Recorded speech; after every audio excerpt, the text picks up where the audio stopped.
Assalamualaikum warahmatullahi wabarakatuh. Perkenalkan, nama saya Dewi Septiani Hikmatillah dari Prodi D3 Rekam Medis dan Informasi Kesehatan. Di sini akan menjelaskan tentang materi tentang konsep dasar rekam medis. Di sini saya akan menjelaskan materi tentang yang pertama acute care, yang kedua rehabilitasi care, yang ketiga mental health care, yang keempat long term care.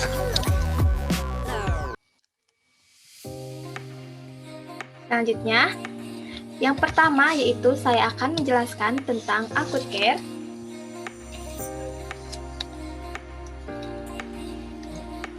Pengertian yang pertama, fasilitas perawatan akut. Acute care facility adalah pelayanan kesehatan yang disediakan oleh rumah sakit untuk pasien yang memiliki kondisi serius, tiba-tiba atau penyakit akut atau cedera dan atau yang harus dilakukan operasi tertentu. ACFS menyediakan berbagai pelayanan perawatan kesehatan termasuk layanan tambahan, darurat, dan perawatan untuk kondisi kritis, bedah, kebidanan, persalinan, dan sebagainya. Selanjutnya, ini merupakan contoh formulir dari acute care seperti ini. Selanjutnya, yang kedua, rehabilitasi care. Pengertiannya, rehabilitation care adalah perawatan untuk membantu para penderita yang mempunyai penyakit serius atau cacat yang memerlukan pengobatan medis untuk mencapai kemampuan fisik, psikologis, dan sosial yang maksimal. Sumber lain menjelaskan bahwa rehabilitation care adalah suatu perawatan yang dijalankan yang berguna untuk membantu memulihkan orang yang memiliki penyakit kronis baik dari fisik ataupun psikologisnya. Selanjutnya, rehabilitasi medik adalah kegiatan pelayanan kesehatan secara utuh dan terpadu melalui tindakan medik agar seorang dapat mencapai kemampuan fungsional semaksimal mungkin. Buku pedoman pelayanan rehabilitasi medik di puskesmas. Gangguan fisik dan psikiatrik tidak hanya memerlukan tindakan medis khusus, tetapi juga membutuhkan sikap simpatik. Di sini dokter harus melakukan pendekatan yang akan membantu penderita ataupun pasien untuk mengatasi gangguan fisik atau psikiatriknya dan menyadari potensi maksimal mereka baik secara fisik, psikiatrik, dan sosial di dunia luar yang nyata. Jenis pendekatan ini semakin dikenal dan membuat rehabilitasi menjadi bidang khusus yang terpisah di banyak rumah sakit. Waktu yang akan dijalankan untuk rehabilitasi juga menentukan perbedaan perawatan antar pasien ataupun penderita. Dan pengobatan rawat jalan adalah program yang sangat bermanfaat bagi para pasien di tahap awal, khususnya bagi pasien yang kecanduan atau addiction. Penderita ataupun pasien yang masuk pusat rehabilitasi biasanya penderita rendah diri atau kurangnya pandangan positif terhadap kehidupan, dan oleh sebab itu psikologi dalam terapi ini memakai peranan yang besar dalam program rehabilitasi. Selanjutnya, yaitu konsep dasar rehabilitation care. Pelayanan rehabilitasi medik adalah pelayanan kesehatan terhadap gangguan fisik dan emosional yang diakibatkan oleh keadaan atau kondisi sakit, penyakit, atau cedera melalui panduan intervensi medik, keterapian fisik, dan atau rehabilitatif untuk mencapai kemampuan fungsi yang optimal. Selanjutnya, pelayanan rehabilitasi medik ada 6. Yang pertama, pelayanan fisioterapi. Yang kedua, pelayanan okupasi terapi.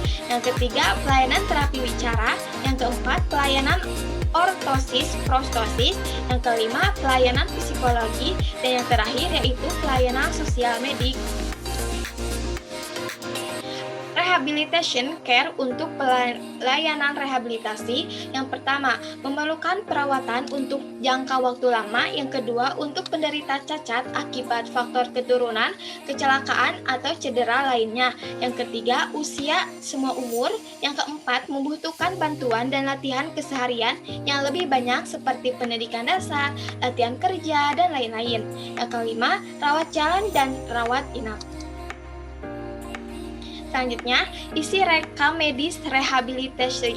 Yang pertama, data identifikasi khusus, nama dan alamat wakil pribadi ataupun wali atau penanggung jawab, riwayat yang berhubungan dengan diagnosa kecacatan, laporan penilaian dan rancangan program individu, laporan dari sumber yang merujuk, laporan dari konsultasi luar dan penunjang medis, penunjukan pengelolaan program untuk pasien.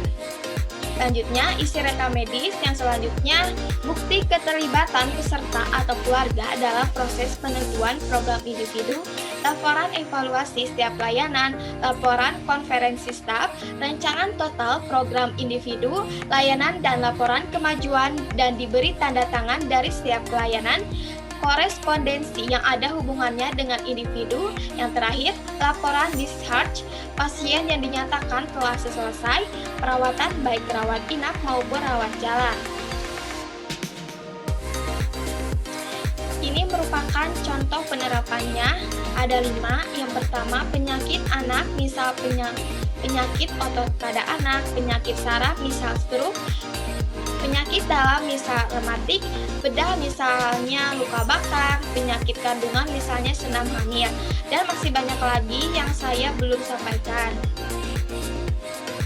Ini merupakan contoh formulirnya seperti ini. Yang pertama, yang kedua seperti ini.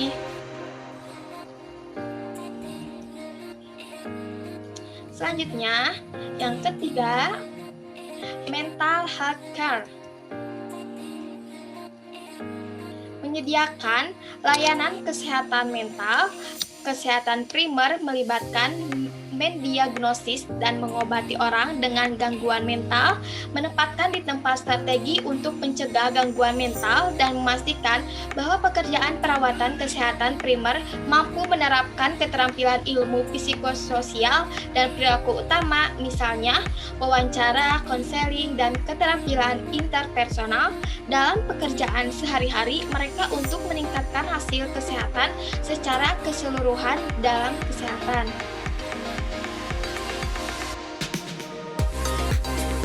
Layanan kesehatan mental primer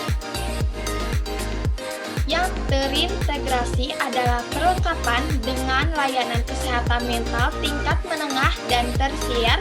Lihat gambar ataupun lihat lembar informasi perpaduan layanan optimal, misalnya layanan rumah sakit umum ataupun bangsa inap singkat dan layanan konsultasi berhubungan ke departemen medis lainnya yang dapat mengelola episode akut penyakit mental dengan cukup baik, tetapi tidak memberikan solusi bagi orang-orang dengan gangguan kronis yang berakhir di admission discharge admission syndrome pintu putar, kecuali didukung oleh layanan kesehatan primer yang komprehensif ataupun layanan masyarakat.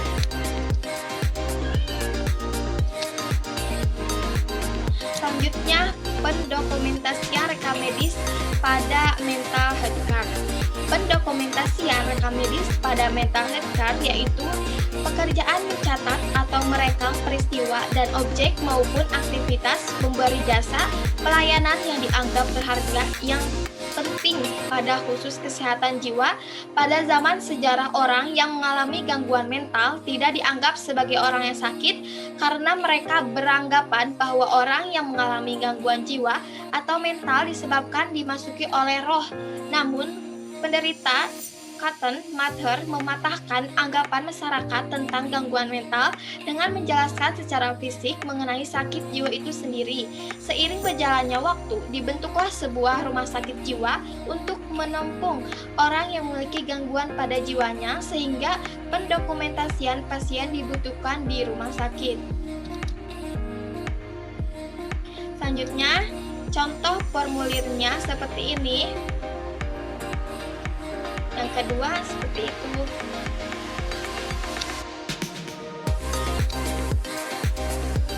Selanjutnya, yang terakhir yang akan saya sampaikan yaitu long term care. Pendokumentasian rekam medis pada long term care, pengertiannya ada menurut Permenkes, ada menurut Hukman tahun 1999.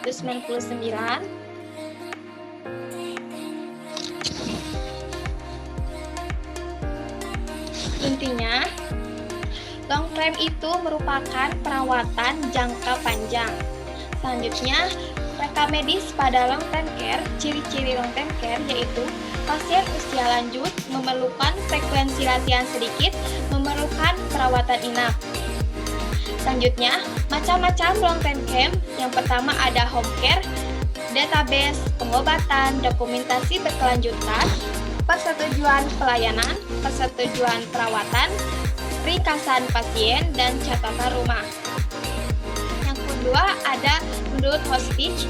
Yang terlibat dalam hospice yaitu pasien sendiri, tenaga spiritual, tenaga sukarela, tenaga medis dari pihak hospice. Yang kedua yaitu rekam medis pada hospice, berisi info pasien dan kekeluargaannya, berisi tentang komunikasi antara anggota tim hospice sebagai alat komunikasi antara pihak hospice dengan fasilitas rawat inap. Yang ketiga yaitu episode hospice. Yang pertama ada episode 1, dimulai pada saat pasien masuk di program hospice sampai pada saat pasien dinyatakan meninggal. Yang kedua, hospice 2 dimulai saat pasien meninggal, berakhir setelah ada follow up dari tenaga sukarela. Selanjutnya, respite care. Bentuk pelayanan respite care ada pelayanan yang di dalam rumah pasien, pelayanan yang di luar rumah sakit. Yang kedua yaitu rekam medis pada respite care. Yang pertama berisi data identifikasi khusus, yang kedua berisi tentang identitas pasien yang lengkap, yang ketiga riwayat yang berhubungan dengan diagnosis dan penyakit yang sebelumnya, yang keempat laporan penilaian dan rancangan pengobatan sebelumnya, yang selanjutnya berisi laporan evaluasi setiap pelayanan, laporan list care pasien yang sudah keluar dari rumah sakit, yang terakhir follow up tidak lanjut.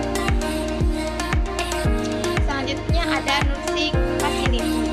Yang pertama sumber daya manusia yang terlibat ada direktur medis, petugas perawat, direktur pelayanan perawatan, petugas rekam medis.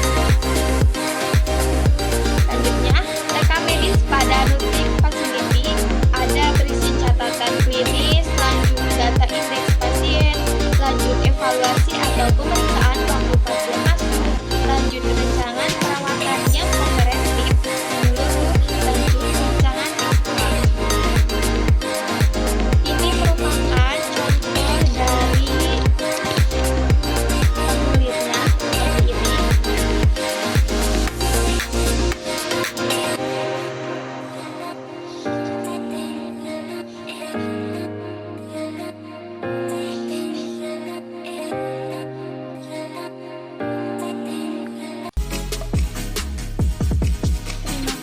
Presentasi materi dari konsep dasar rekam medis telah saya sampaikan, mudah-mudahan ada manfaatnya. Mohon maaf terdapat kesalahan. Wabillahi taufiq wal hidayah. Wassalam.